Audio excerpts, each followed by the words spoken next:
talk about what is invertebrate drift, why do we care, the history of kind of the methods of sampling invertebrate drift, and then kind of this new technology that I've been working with for the past couple of years.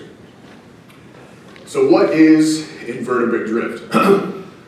So it's essentially just the transport of aquatic invertebrates within the water column.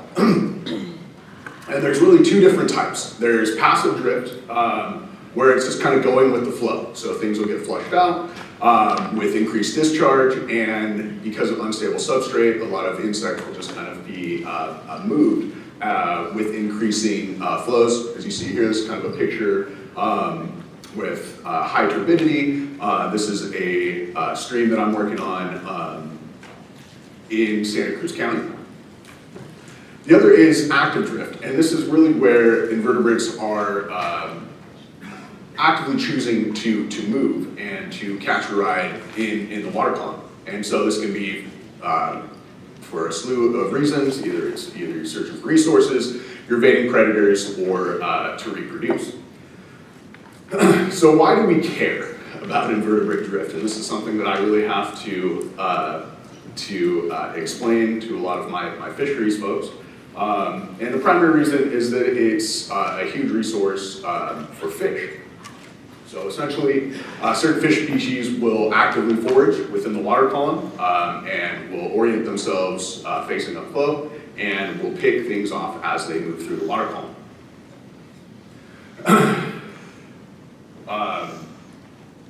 So what's important about invertebrate drift is, let's see if this works. Nope, okay. Is that to enumerate the prey availability really is really important for the growth potential of those vertebrate predators. So a couple methods for sampling drift. One of the first papers that I was able to find was published back in 1928 by Needham in Ecology, and he really started to explain that there was a certain type of method where you put a net for the capture of stream drift organisms. Which was really interesting about this paper was that he really focused on the importance of invertebrate prey within the drift for trout. So moving forward to 1970, Elliott produced a paper where he really compared different types of methods for sampling invertebrate drift. And he really kind of focused on three different types. Focused on samplers without flow meters, samplers with flow meters, and then tube samplers and more complex samplers. So these are some of the examples without flow meters. Essentially, they were just kind of oriented upstream, and then you have different types with flow meters. So as you can see, that there was a whole huge slew of different types of ways to estimate invertebrate drift. And then you also have these, tube samplers, as well as my favorite, these kind of circular disc where you're actually oriented upflow, and this just looks really complicated. But you can kind of see that there was a lot of interest to be able to sample invertebrate drift, and especially movement of invertebrates within the water column. So some of the takeaways that come from this paper is that there's a lot of problems associated with sampling invertebrate drift, and primarily just the clogging of your nets due to an increase of organic matter, and then also backflow. So that as you're going through your net of certain mesh size, you're actually going to slow down water velocity, and then things can actually escape. So you're not really getting accurate drift estimates. Another really important takeaway from this paper was that Elliott started to look at these diurnal peaks of movement and really started to notice that there were peaks pretty much during dawn and dusk. And he was able to sample roughly about every half hour to be able to see these types of peaks of movement. And so as you start to get more coarse sampling over 2 hours, you really start to lose those types of diurnal peaks, or being able to really to see those. And so, as you see, over 2 hours and 3 hours, you really start to lose that, that resolution. So, with that, there was also kind of these developments of tools and techniques. And so this is relevant to my work, is that they really started to think about, okay, how do we put a pump and net system together?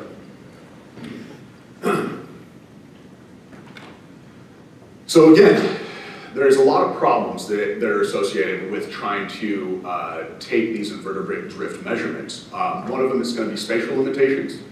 So you can go from these headwater streams where you can pretty much put a net across the whole width of the system.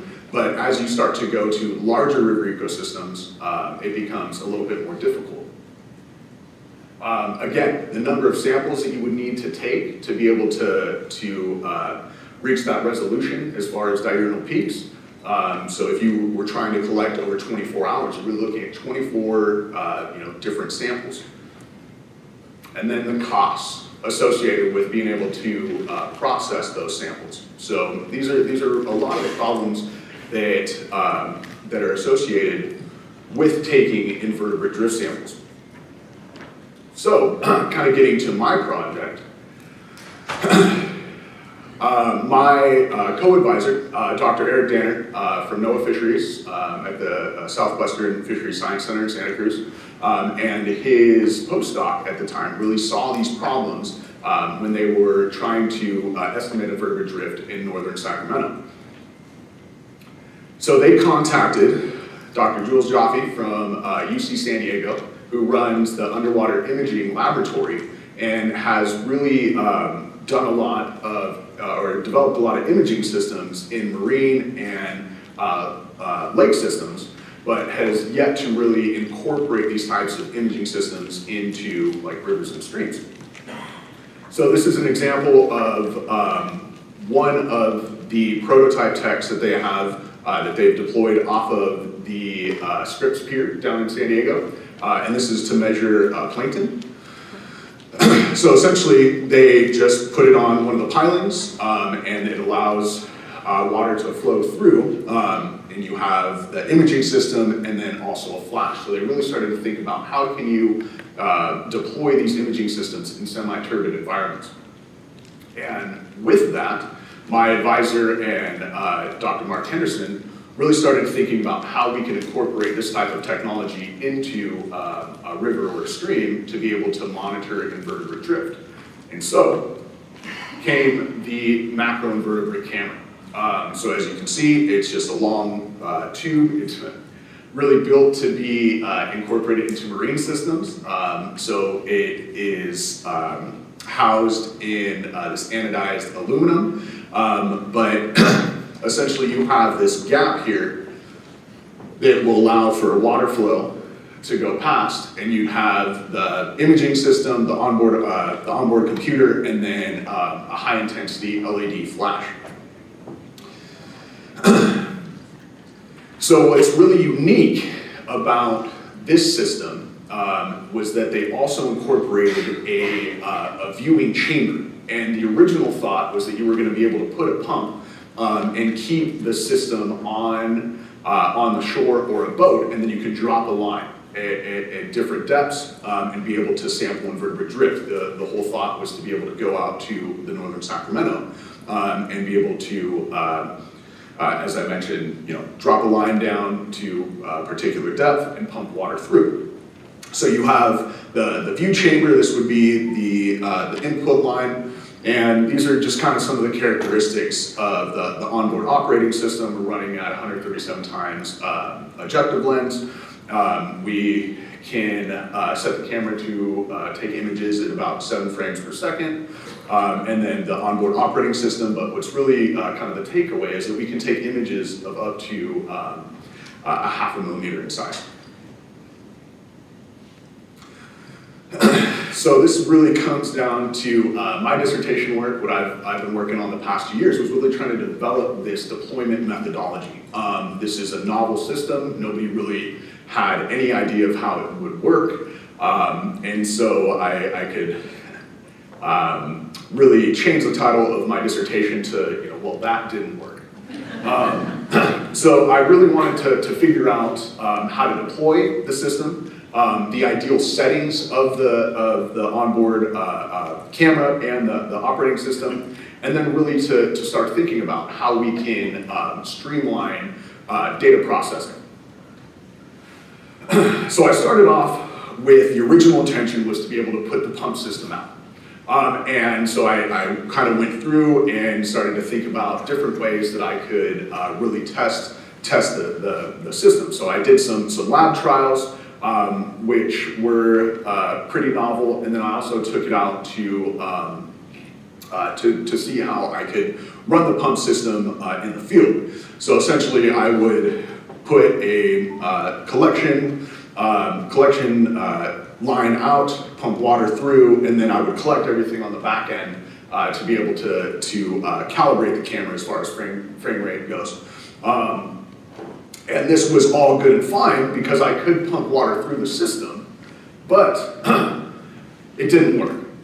Essentially with the pump system, I was creating a lot of turbulence, and so I was creating a lot of bubbles that were coming through the frame of view, and I was taking millions of images of bubbles. If anybody wants pictures of bubbles, I've got it covered. But that was slowing down my onboard operating system. And so I started to skip images, and that was really not working on the back end as far as post-processing from grayscale to raw color. So then I thought, well, why don't we put the whole rig in the water? So essentially you have the camera here, and it's connected by the flash and the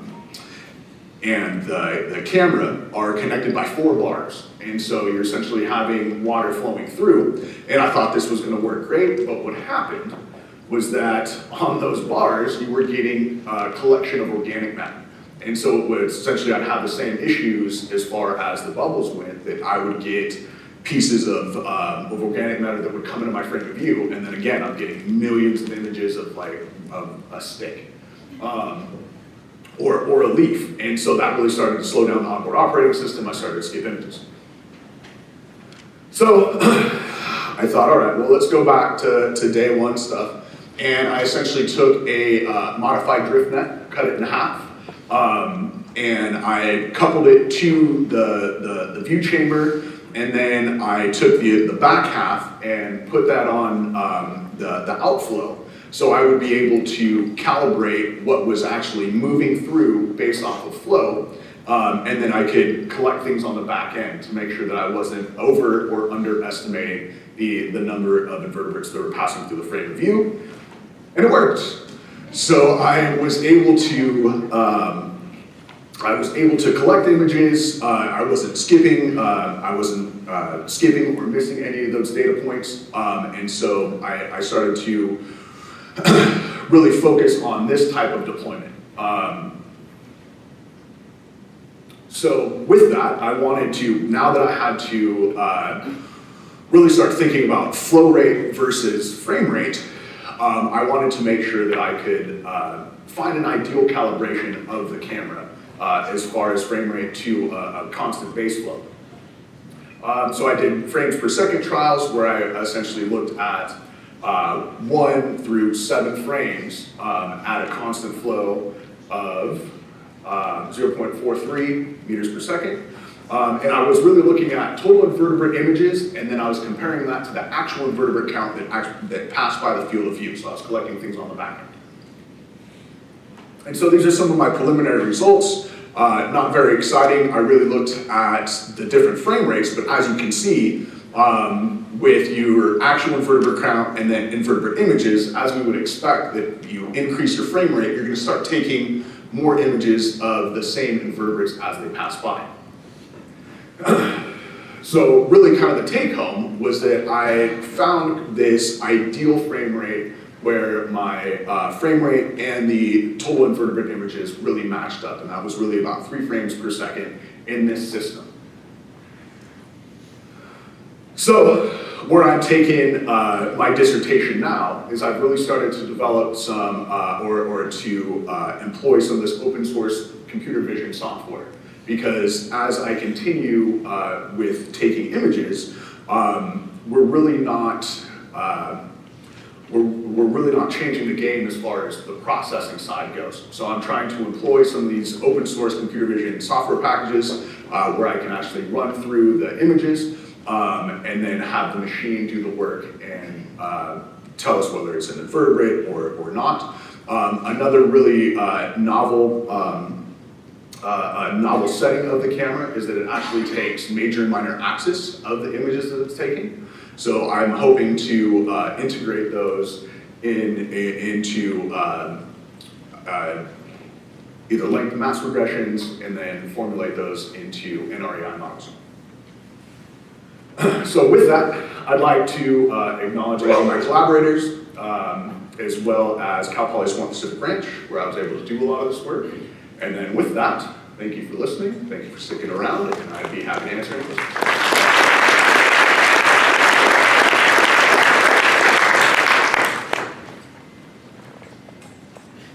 Yep.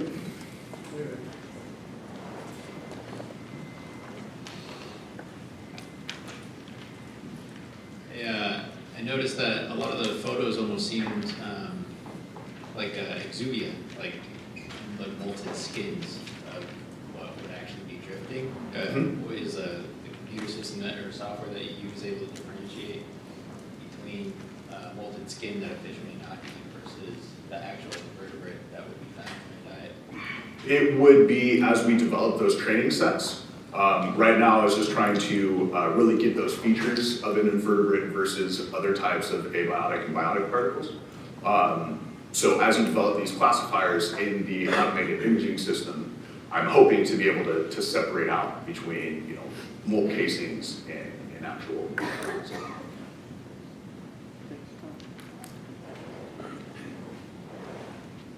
Yep. So it's pretty cool stuff, but I'm wondering if you have a sense of realistically, once you get these image processing algorithms sorted out, what kinds of processing times are you talking about per, sampling event? Is it like hours, days, weeks? How many images? How many cores are you using? Is it So I'm really hoping to get it into a matter of minutes. I'm able to go out, so with these trials I ran 40-minute trials, but I'm hoping to, when I calibrate, to utilize maybe 15, 20 minutes of image collection. And then from there, I'm able to, with a high enough training data set, that I would be able to run these types of analysis in the field. And then from there, really be able to make management decisions as far as, and then calibrate the camera. So the goal would be, a matter of minutes.